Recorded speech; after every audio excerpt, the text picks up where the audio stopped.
আসসালামু আলাইকুম রহমতুল্লাহি ওবরকাতুহু। আউযুবিল্লাহি মিনাশ শাইতানির রাজিম। বিসমিল্লাহির রহমানির রহিম। প্রিয় ভিউয়ার্স, ভাই ও বোনেরা, মহান আল্লাহ তাআলা দুনিয়াতে যা কিছু সৃষ্টি করেছেন সবই তার প্রিয় বান্দা আশরাফুল মাখলুকাতের প্রয়োজনার্থেই সৃষ্টি করেছেন। দেখুন, আমি আপনাদের সামনে দুটি গাছের ফল চিত্রায়িত করেছি, একটি ভিডিও ধারণ করেছি শুধু আপনাদের দেখানোর জন্য। যে ফলগুলো আল্লাহ তাআলা দিয়েছেন সত্যিই প্রশংসা করার মতো, শুধু প্রশংসাই নয়, আশ্চর্যেরও বিষয়। তাই আশ্চর্যতম কোনো জিনিস দেখলে বলতে হয় সুবহানাল্লাহ। সুবহানাল্লাহর ফজিলত আল্লাহ তাআলা এভাবেই দিয়ে থাকেন।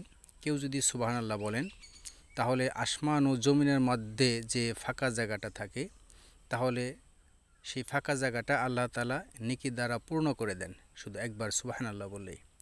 তাই প্রিয় ভিউয়ার্স, আল্লাহ তাআলার প্রশংসার জন্য, আল্লাহ তাআলার সন্তুষ্টি লাভের জন্য একবার বলি সুবহানাল্লাহ। আসসালামু আলাইকুম রহমতুল্লাহ।